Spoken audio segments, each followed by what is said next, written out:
Então vamos para o estudo dos gases. Para quem não sabe ainda, o assunto gases, ele está presente no livro de vocês, na página 465, tá? Então é a unidade J, tá? E o capítulo 31 do livro de vocês, tá?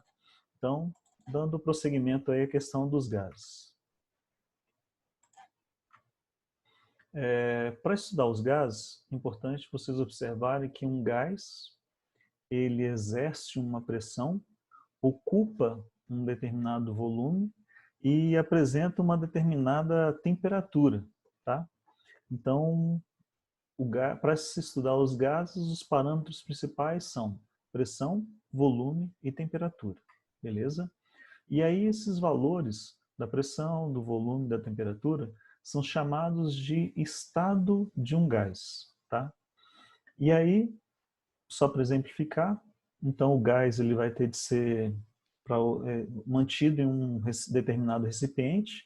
Esse recipiente ele não pode ter variação na quantidade dos gases presentes dentro desse recipiente. Então, no meu caso aqui, ó, o volume é de 5 litros, tá? A temperatura de 300 Kelvin e a pressão de 1 atm, 1 atmosfera, tá? Então, é a situação aqui que eu estou demonstrando aqui nesse recipientezinho aqui, tá? Aí, a característica dos gases, em função aí dos estudos dos seus estados aí de um gás, tá? Nesse caso aqui eu tenho 3 estados. Então, essa primeira referência aqui, ó, tem uma relação de uma variação, um conjunto de pressão, volume e temperatura. Aí eu tenho o estado 2 e também eu tenho o estado 3, tá? E aí a lógica é essa. Os valores da pressão, do volume e da temperatura não são constantes. Eles podem ter variações, beleza? Eles devem ter variações. E aí a referência é pressão, simbolizada simplesmente por P, volume, simbolizado por V, e a temperatura, simbolizada por T, tá? Então, são chamadas de variáveis de estado de um gás, tá? Então, a relação que eu preciso que vocês de início guardem. Um gás, para eu definir um gás, eu vou ter necessidade de saber qual é a pressão, qual o volume, qual a temperatura desse gás.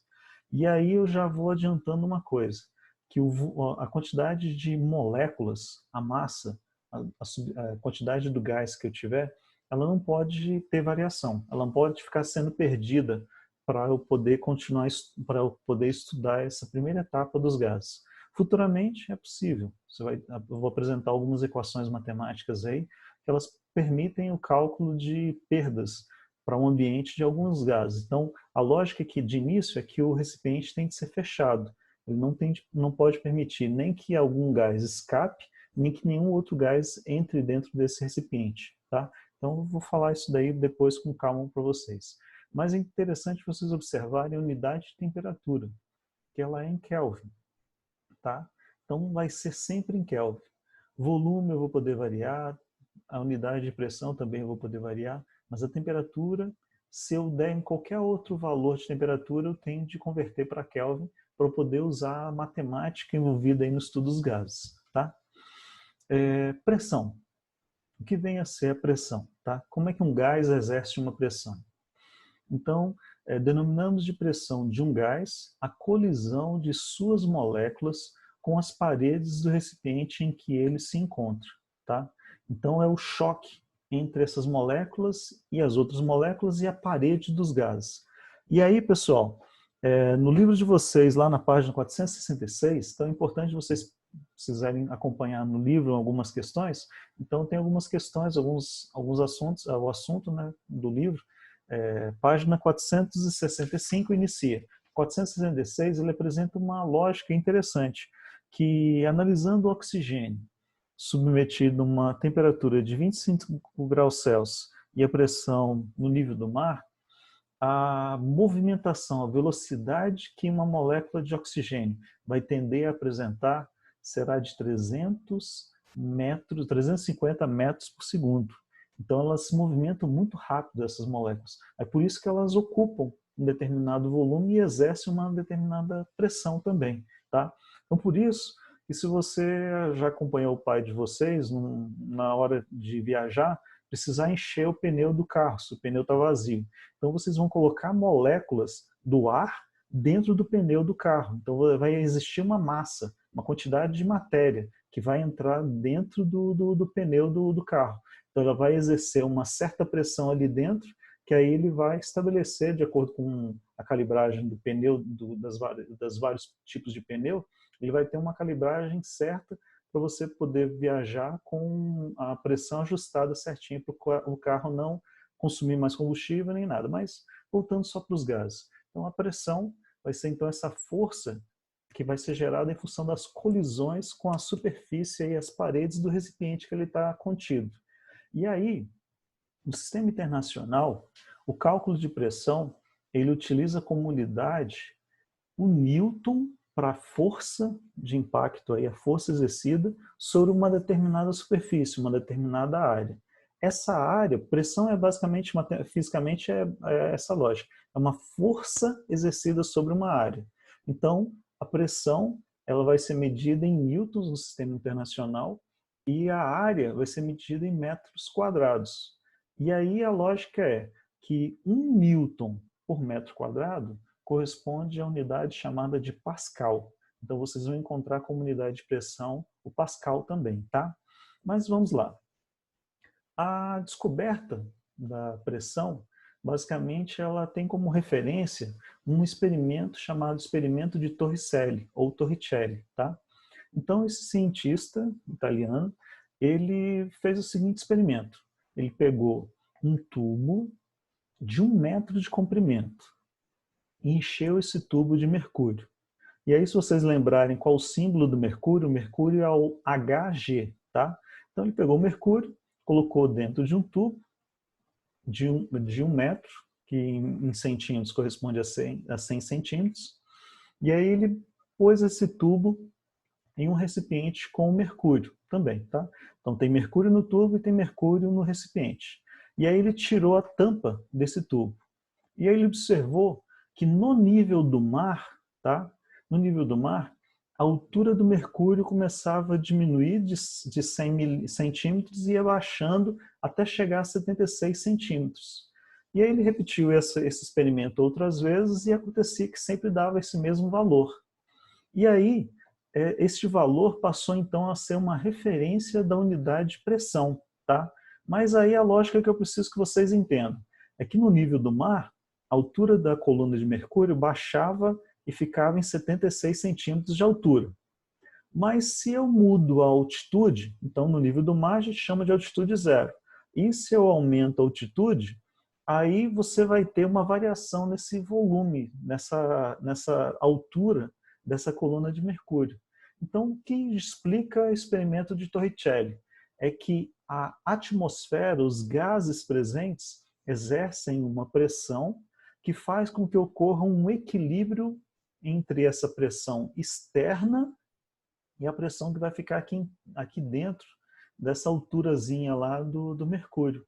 Então, quando eu igualar essas pressões, aí o mercúrio fica parado, ele não sobe nem diminui, ele fica estável ali. Então, no nível do mar, ficou sendo como parâmetro principal o experimento de Torricelli, a altura de 76 centímetros de mercúrio. E o mercúrio é simbolizado por Hg. Então, como foi a primeira método, a primeira técnica de cálculo de pressão, então eles criaram a seguinte lógica, que esses 76 centímetros de mercúrio, quando você converte para milímetro, vai corresponder a 76 milímetros de mercúrio, tá? Hg. E aí, foi dado o valor como padrão de referência no nível do mar de 1 atm, uma atmosfera. Então, uma atmosfera corresponderá a 760 milímetros de mercúrio. Só que a pressão no sistema internacional é dada por Pascal, que é newtons por metro quadrado. Quando converte atm para Pascal, o valor de referência se torna 101,3 quilopascal. Então, esse quilo aqui corresponde a 1000, beleza? Então, seriam 101.300 pascal, tranquilo? Então, primeira referência, pressão. Então, essa técnica aqui de medir pressão foi o primeiro barômetro. primeiro medidor de pressão, tá? Desenvolvido por Torricelli. Tranquilo? Volume. O volume vai ser justamente o espaço ocupado por este gás, tá? Então, qualquer recipiente, se você põe um recipiente, o gás tende a ocupar todo aquele espaço que ele tiver disponível ali, dentro daquele recipiente. Então, você vai conseguir definir o volume em função do recipiente que você está utilizando e o gás vai estar ali presente, tá certo? Então, usando as unidades mais comuns. Então, o litro. Então, um litro, se eu posso converter para ml, então vai dar 1000 ml, que o ml é equivalente ao centímetro cúbico. Então, vai corresponder a 1000 centímetros cúbicos.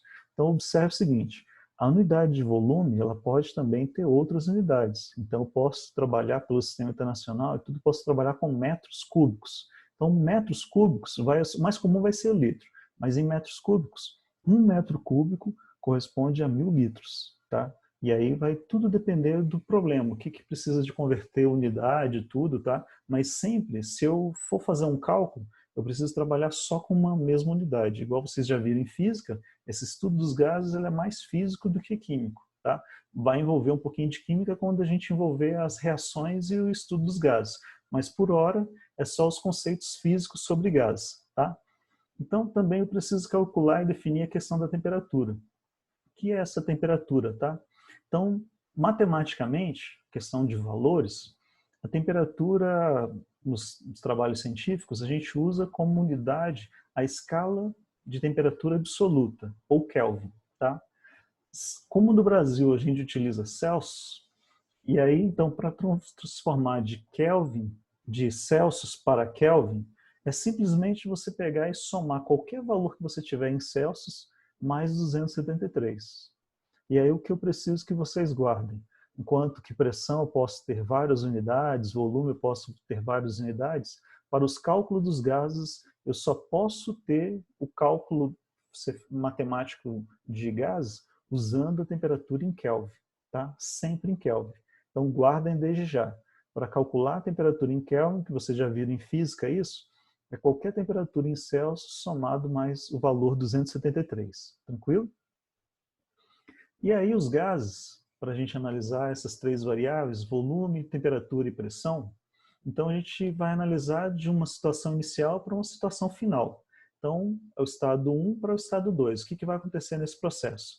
É o que vai ser mais comum nos problemas que vocês irão ver aí, tá? E aí, nesse caso aqui específico desse gás, se vocês analisarem as pressões, a pressão inicial, o volume inicial, a temperatura inicial, em relação à parte final, prestem atenção se alguma coisa se mantém constante. Então, quando vocês prestarem atenção aqui com mais atenção, vocês vão observar que a temperatura inicial é de 300 Kelvin. A temperatura final é de também 300 Kelvin. Então, a temperatura do início do problema para o final do problema se manteve a mesma, tá? E uma outra coisa que eu preciso só reforçar, só para lembrar. As bolinhas que estão aqui representam as moléculas. Então, mesmo o número de bolinhas que tem no primeiro estado vai ser o que vai ter no segundo, tá? Porque eu vou precisar de ter a mesma massa do gás. A massa não pode variar. Posso variar pressão, volume e temperatura. A massa tem que ser a mesma. Então, a mesma quantidade de moléculas ali dentro daquele recipiente que eu estiver analisando, tá?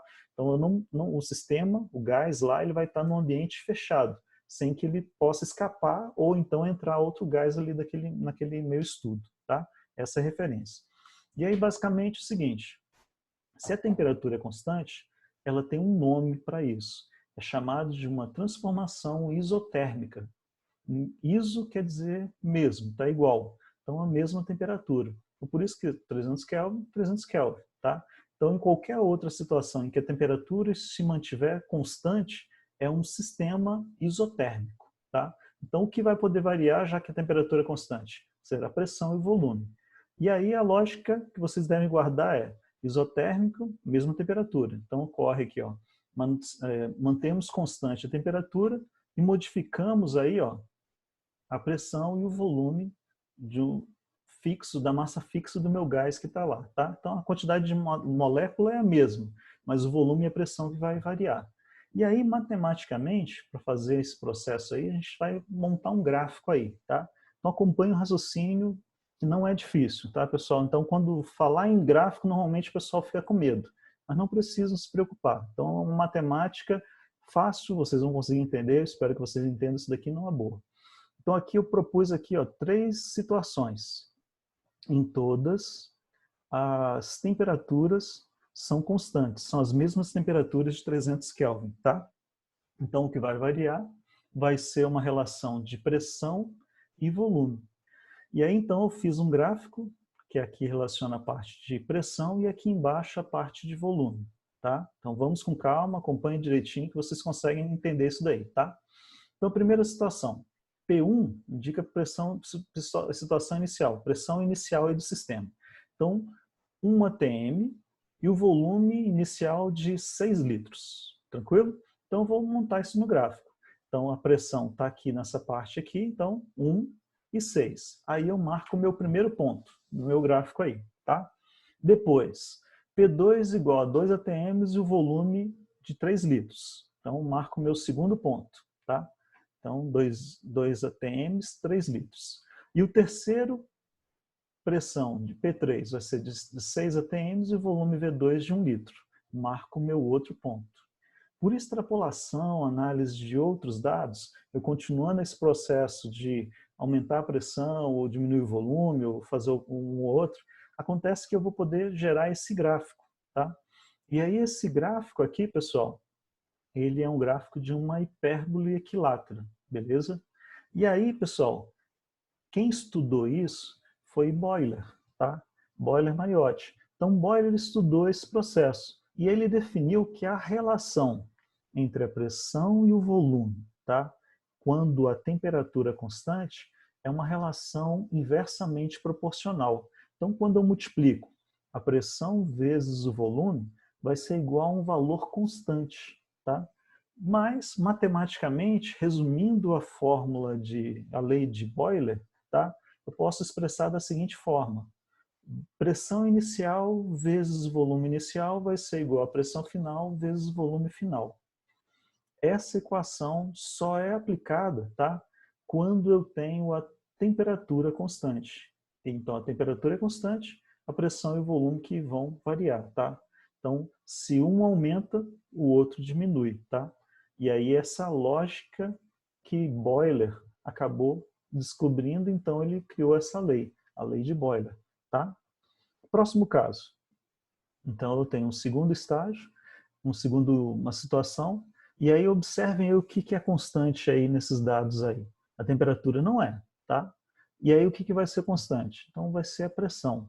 Quando a pressão for constante, ó, pressão de 1 atm e pressão de 1 atm aqui, tá? Então a pressão é constante, então o volume vai variar, a temperatura vai variar, tá? E aí, nas transformações em que a pressão é constante, quem mede a pressão é o barômetro. Então, é chamada de isobárica, porque é uma mesma pressão, tá? Então, as transformações isobáricas, eu tenho a manutenção aí da pressão e a modificação da temperatura absoluta. Então, o termo absoluta porque é em Kelvin, tá? Absoluto e o volume, tá? De uma massa fixa, uma quantidade fixa do meu gás. Fazendo também um gráfico, tá? Então aí, colocando os 3 valores, montando o meu gráfico aí, já que a pressão é constante, então o que vai variar agora vai ser o volume e a temperatura, tá? E aí, então, faço um gráfico relacionando volume e temperatura, sempre em Kelvin, tá? Então, a primeira situação, volume de V1 de 1 litro e T1 de 100 Kelvin. Marco o meu primeiro ponto aqui embaixo, tá? 100 Kelvin e 1 atm. Segunda situação aqui, ó, V2, 2 litros e 200 Kelvin. Então, marco o meu segundo ponto. Terceira situação, volume de 3 litros, temperatura de 300 Kelvin. Marco o meu terceiro ponto. Aí, se eu for continuando, com 400 Kelvin, aí serão 4 litros, 500 Kelvin, 5 litros, 600 Kelvin, 600 litros, 700 Kelvin, 7 litros. Então, nessa proporção, eu acabo gerando esse gráfico. E aí, quem observou esse processo quando a pressão for constante? Foi justamente Charles e Gay-Lussac. E aí criou, então, a lei de Charles e Gay-Lussac, tá? E aí essa lei, ela se baseia da seguinte forma. volume e temperatura absoluta são diretamente proporcionais.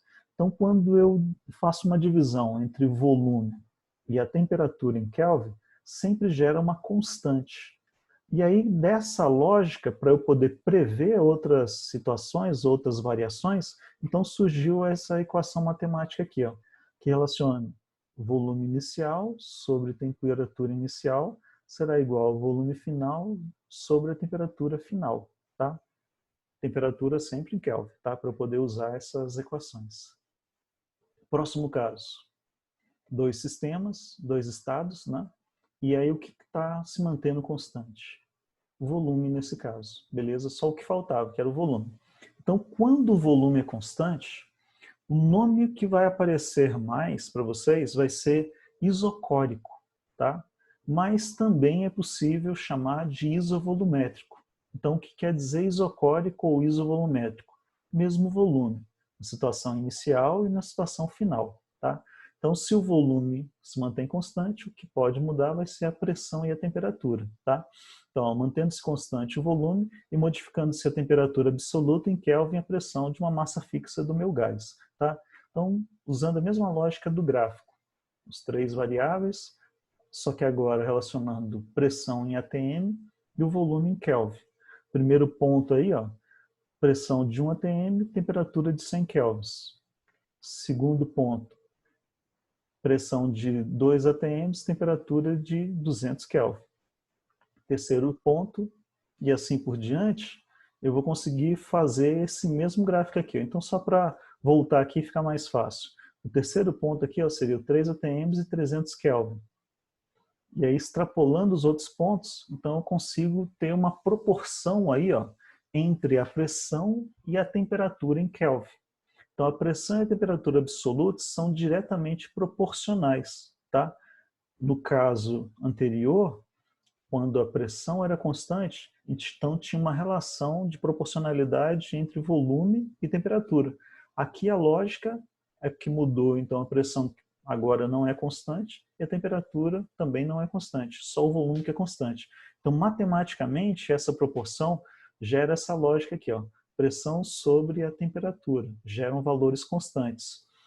E aí, para fazer os cálculos e prever outras situações, então a pressão inicial sobre a temperatura inicial vai ser igual à pressão final sobre a temperatura final. Quem desenvolveu isso foi Charles, novamente, e Gay-Lussac. Então, é a lei dos dois. Então, essas duas leis relacionando pressão constante e volume constante, quem estudou foi Charles e Gay-Lussac. Já o primeiro caso, que era boiler, tá? É um boiler que usou a ideia, a lógica, né, da temperatura constante, tá?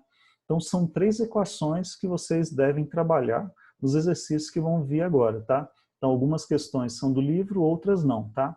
Então a primeira questão aqui, ó, está na página 475 e é o exercício número 7, que no meu caso aqui chamei de exercício número 1, tá?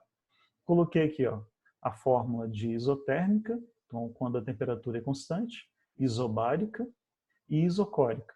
Não precisa decorar essas fórmulas agora não, só entender como usar, tá? Então vamos analisar essa primeira questão aqui, tá?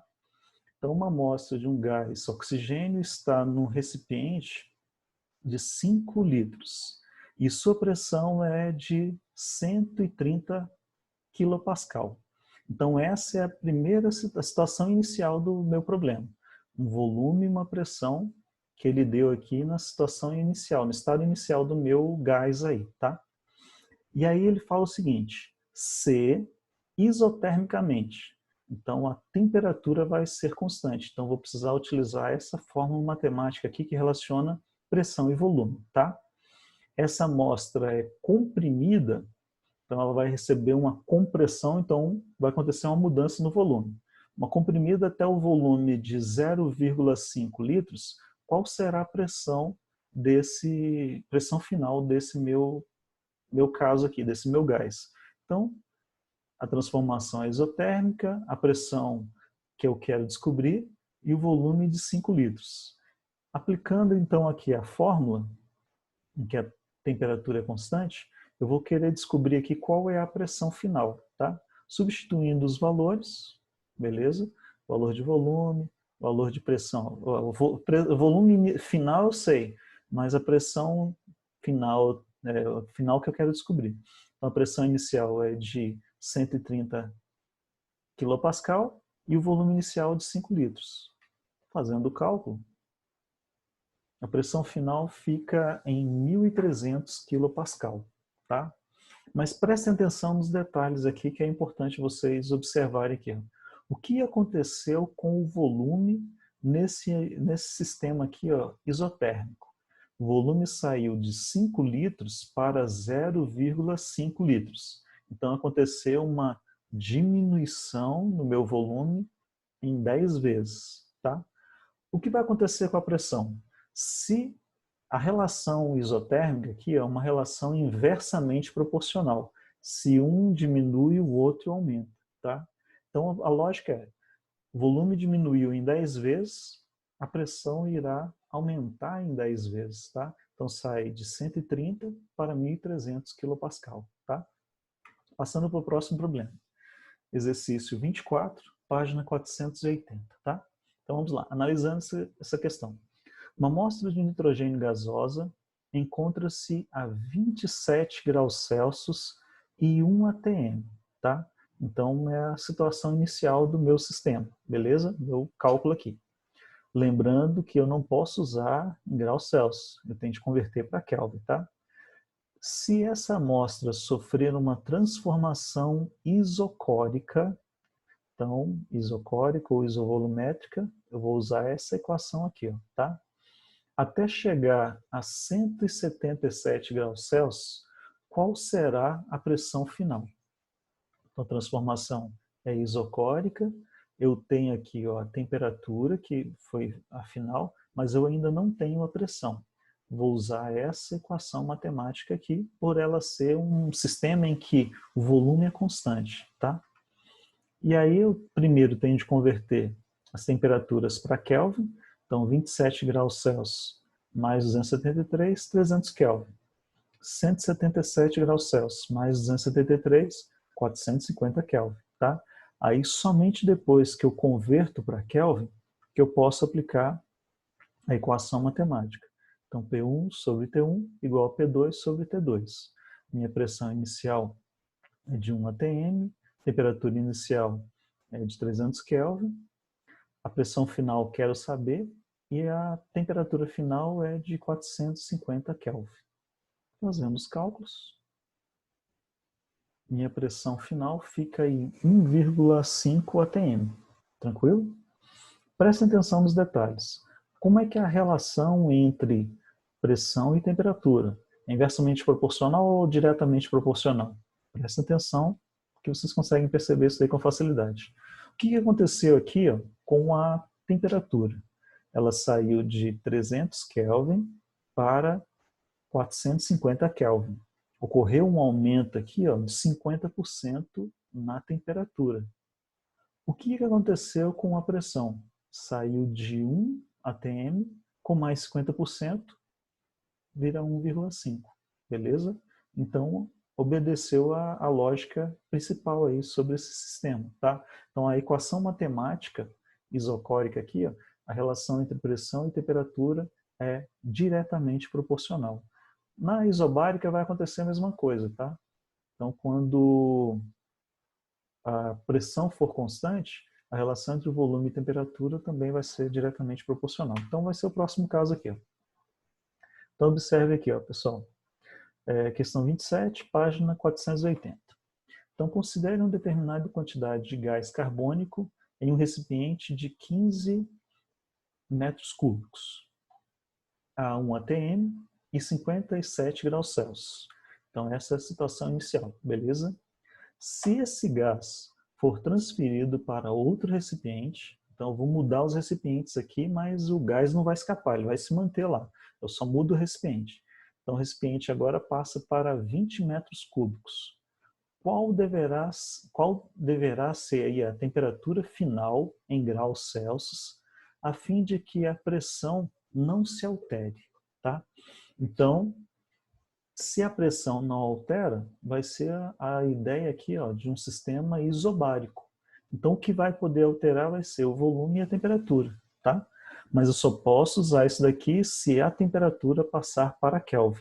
Então, considerando aqui o processo, é uma transformação isobárica, o volume 20 metros cúbicos. Se é isobárica, é porque é a mesma pressão, tá? Então, a pressão inicial e a pressão final é a mesma, 1 atm. Quero saber a variação de temperatura em graus Celsius. Só que eu não posso usar essa fórmula aqui, ó, com graus Celsius. Eu sempre converto. Então, os 57 graus Celsius, eu vou ter de somar com mais 273 e vou achar 330 Kelvin, tá? E aí agora eu posso usar a fórmula. Então, V1 sobre T1 igual a V2 sobre T2. Substituindo os valores, T2 vai ser igual a 440 Kelvin, tá? Quando vocês se depararem com essa situação, pessoal, normalmente os alunos param o problema e acham que essa é a resposta. Porque calculou e encontrou esse valor, então essa é a resposta. Ainda não, pessoal. O problema é que a temperatura final ela seja em graus Celsius. Se aqui está em Kelvin, então para eu pegar de Celsius para Kelvin, eu somo com 273. Mas se eu tenho Kelvin, quero transformar para graus Celsius, eu vou substituir por 273. Então, subtraindo aí dos 440 Kelvin 273, eu vou ter como resposta 167 graus Celsius, tá? Então, tenham esse cuidado. Analisem bem o que o problema está pedindo, tá? Para vocês não perderem a questão por bobeira, tá? Uma questãozinha desafio. Então, uma questãozinha mais complicadinha, tá? Então, vamos lá. Um recipiente cúbico, então um recipiente que as arestas todas são iguais, tá? De 20 centímetros, contém um gás a pressão de 0,8 atm. Então, vamos lá. Começando aí. Então, eu vou ter um cubo, vou ter um gás lá dentro desse cubo, a pressão desse gás é de 0,8 atm. Esse cubo é 20 por 20 por 20, tá? E aí fala o seguinte, ó. Transfere-se esse gás para um cubo de 40 centímetros de aresta.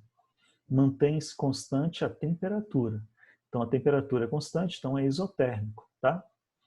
A nova pressão do gás é de... Então, a gente vai analisar isso daí. Então, continuando. Então, vou pegar agora o outro cubo. A transformação que a temperatura é constante. As arestas são de 40 e a pressão é o que eu quero utilizar aqui. Então, aqui só para vocês verem que eu utilizei aqui o final aqui, ao invés de usar P2, eu utilizei P', tá? Não tem problema não. E aqui o inicial como P1, como só P somente, tranquilo? Então posso usar P ou P', tá? P1 e P2, tanto faz, tá? Não precisa se preocupar com isso não. Mas vamos lá. Então, no primeiro momento, eu preciso descobrir qual o volume desse cubo. Então, o volume desse cubo vai ser, como é, área vezes altura, e aí a área vai ser 20 por 20 multiplicado por 20, então é a mesma coisa das arestas elevado ao cubo, tá? Então 20 elevado ao cubo vai ser igual a 8.000 centímetros cúbicos. Esse valor eu posso usar litros, que fica mais fácil, tá? Então vou trabalhar com litros, então vai ser correspondente a 8 litros, beleza? Então litro, 1.000 centímetros cúbicos. Como eu tenho 8.000 centímetros cúbicos aqui, isso daqui vai corresponder a 8 litros, tá? Tranquilo? Próximo caso. Quero calcular então agora o volume desse daqui. Então o volume inicial eu sei, a pressão inicial eu sei. Já que é uma isotérmica, então a temperatura é a mesma, ela vai ser constante. Vamos analisar então o volume linha aqui. Então as arestas elevado ao cubo, então vai ser 40 elevado ao cubo, que vai ser igual a 64.000 centímetros cúbicos. Usando a mesma lógica que eu usei anteriormente, ó, 1 litro igual a 1.000 centímetros cúbicos. 64.000 centímetros cúbicos corresponderá a 64 litros. Tranquilo? E aí esses valores ajudam, tá? Para ficar mais fácil. Então, qual é a fórmula que eu vou usar aqui, já que a temperatura é constante? A fórmula que relaciona volume e temperatura, tá? E aí essa fórmula é essa daqui, ó.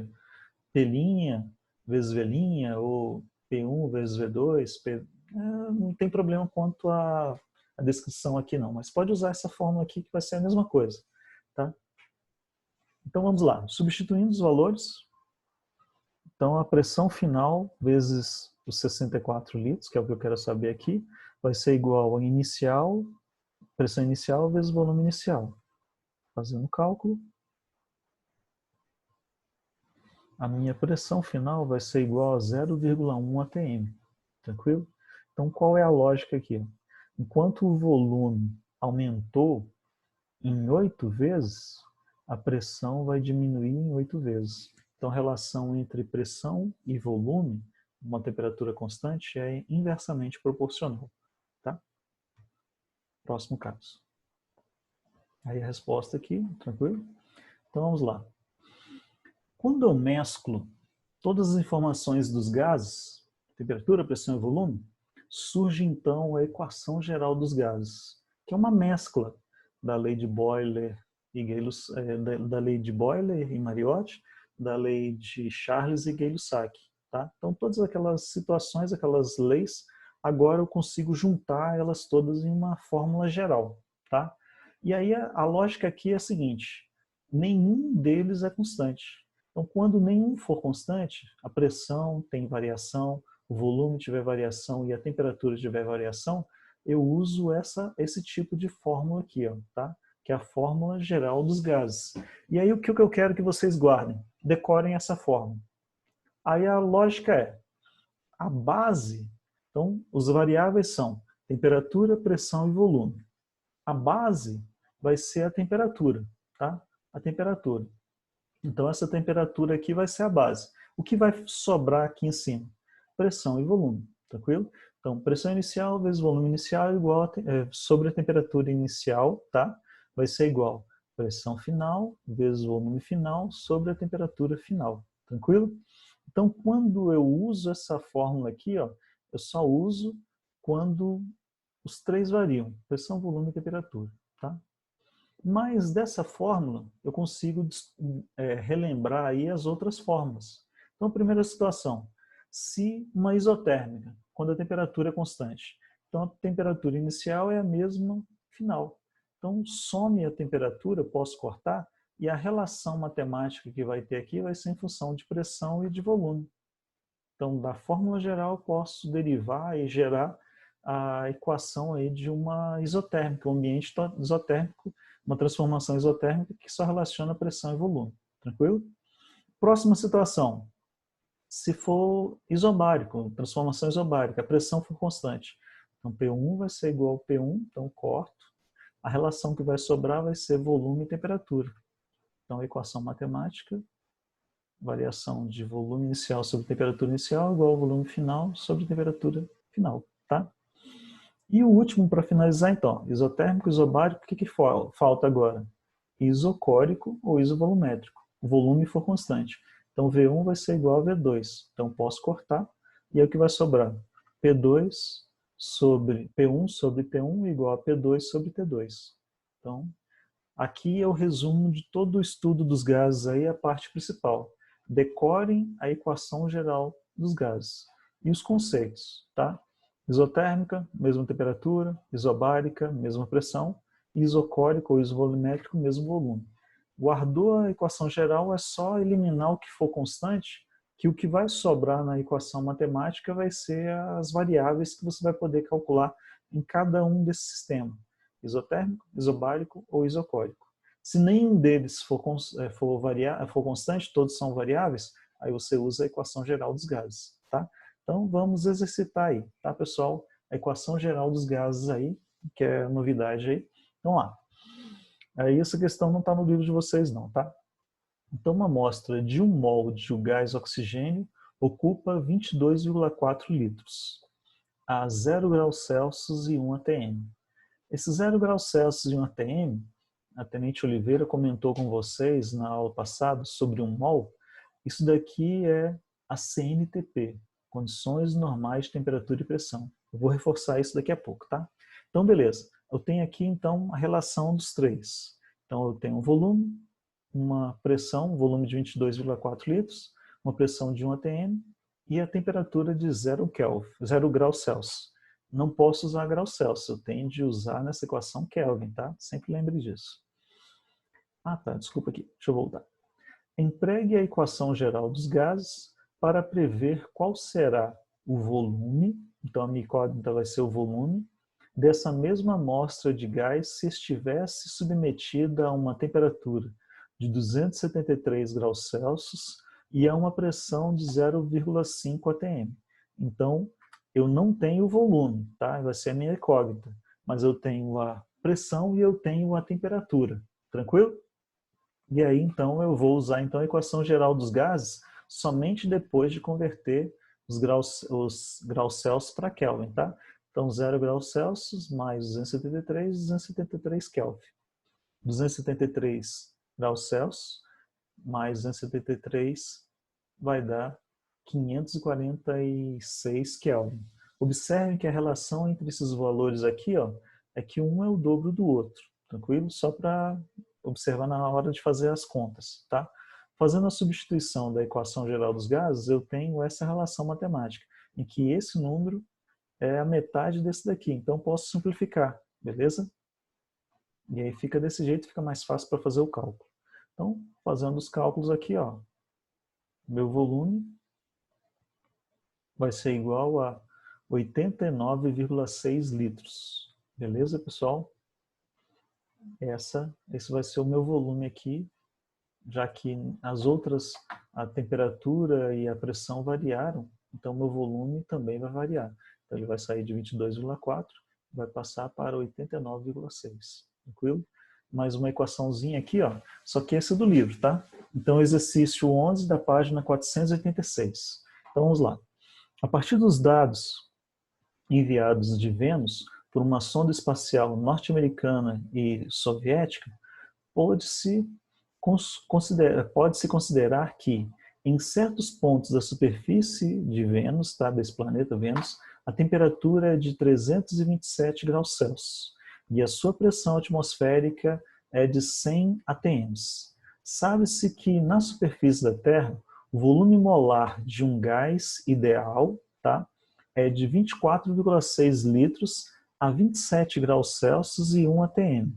Qual seria o valor desse volume, qual seria o valor desse volume nesse mesmo ponto em Vênus? Então, só para analisar aqui, ó, eu quero saber lá em Vênus qual o volume que eu vou ter, tá? Sendo a pressão de 100 atm e a temperatura de 327 graus Celsius. Comparando com a Terra, volume V2 de 24,6 litros e a pressão de 1 atm e a temperatura de 27 graus Celsius. Tranquilo? Então, todos os três, pressão, volume e temperatura variam. O cuidado é sempre com a questão da temperatura, que deve ser em Kelvin. Convertendo para Kelvin, então a temperatura inicial lá em Vênus são 600 Kelvin. E aqui na Terra, 27 graus Celsius, 300 Kelvin. Aí agora eu posso usar a equação matemática, a equação geral dos gases. Então aqui é um dobro do outro. Então posso simplificar para ficar mais fácil. Então fica 2 e 1. E aí então o volume vai ser igual a 0,492 litros. Então esse volume, para ficar mais redondinho, convertendo ele para ml. Então ele passa a ser 492 ml. Tranquilo? Beleza, pessoal? Continuando. Terceira questão aqui, ó. Certa massa de gás hidrogênio ocupa um volume de 100 litros. Então, sei o volume, a 5 atm e menos 73 graus Celsius, tá? Então, são os meus três dados aí, volume, pressão e temperatura iniciais. Aqui, temperatura, então quero saber a temperatura. Essa massa de hidrogênio irá ocupar um volume de 1000 litros na pressão de 1 atm. Então aí, pessoal, quero saber agora a temperatura final desse sistema, tá? Então, para usar essa equação, eu vou só precisar converter essa temperatura inicial aqui para Kelvin. Então, dá 200 Kelvin, tá? E aí agora eu posso aplicar a fórmula. Então, a pressão inicial de 5 atm, volume inicial de 100 litros e a temperatura inicial de 200 Kelvin. Aí aqui a pressão final vai ser de 1 atm, o volume de 1000 litros e eu quero saber qual vai ser essa temperatura aqui, tá?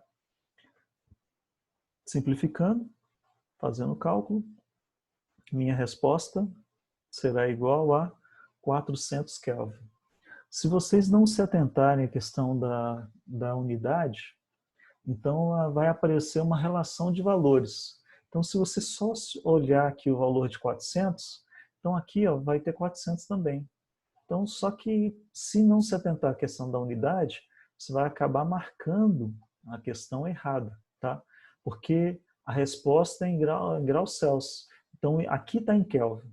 Eu tenho de transformar para Celsius. Então, vou subtrair desse valor de 400 Kelvin, menos 273. Então, a resposta desse problema é 127 graus Celsius, tá? Tranquilo, pessoal? CNTP e hipótese de Avogadro. Então, a minha intenção é finalizar com essa parte aqui, tá? O que é CNTP? Condições normais de temperatura e pressão. Normais é porque elas são padronizadas para os gases, tá? E aí, quais são essas condições, tá? Então, a pressão será de 1 atm ou 760 milímetros de mercúrio. E a temperatura vai ser de 0 graus Celsius ou 273 Kelvin, tá? Então, quando eu tiver um gás que ele tem essa pressão de 1 atm e a temperatura de 0 graus Celsius ou 273 Kelvin, eu vou ter aí um gás com um volume definido, tá? Então, quando eu pego 1 mol desse gás, volume molar, volume de 1 mol desse gás, será igual na CNTP a 22,4 litros, tá? Aí só tendo um cuidado aí, 22,4 serão os valores também que serão utilizados nas questões do livro aqui do Tito e Canto, tá? Ela vai usar essa referência como CNTP, condições normais de temperatura e pressão. Mas atualmente foi modificado o valor por uma aproximação lá em que ele passou a ser de 22,7, tá? Então nos vestibulares normais agora tem se utilizado a referência como sendo 22,7, tá? E não mais 22,4. Mas as questões do livro, ele tem como referência principal, a maioria das questões, a lógica do uso do 22,4 como sendo o valor de 1 mol do meu gás nas condições de temperatura normais de temperatura e pressão, 1 atm e 0 graus Celsius, tá? Continuando. O que é a hipótese de Avogadro? Então eu consegui chegar a essa lógica da CNTP e o valor molar a partir da hipótese de Avogadro, tá? Então Avogadro ele pegou 2 recipientes com 2 gases diferentes, mas esses 2 recipientes eles tinham o mesmo volume, a mesma pressão e a mesma temperatura. Então quando eu tenho 2 recipientes de substâncias diferentes, mas que têm o mesmo volume, mesma pressão e a mesma temperatura, os gases presentes lá, eu terei a mesma quantidade de moléculas desses gases. Então, 1 mol vai ser, para qualquer gás, vai ser ter o mesmo volume, tá? Porque a pressão é constante, a temperatura é constante, então o volume também vai ser constante. E aí, então, a hipótese de Avogadro permitiu essa lógica que chegou depois ao volume molar, tá? Então, em volumes iguais, de gases quaisquer, tá? Então, no meu caso aqui é o metano e o gás carbônico. Nas mesmas condições de temperatura e pressão, contém a mesma quantidade de moléculas. Beleza, pessoal? Então, vou ter a mesma quantidade de moléculas, hipóteses de Avogadro. Então, eu vou parar por aqui, tá?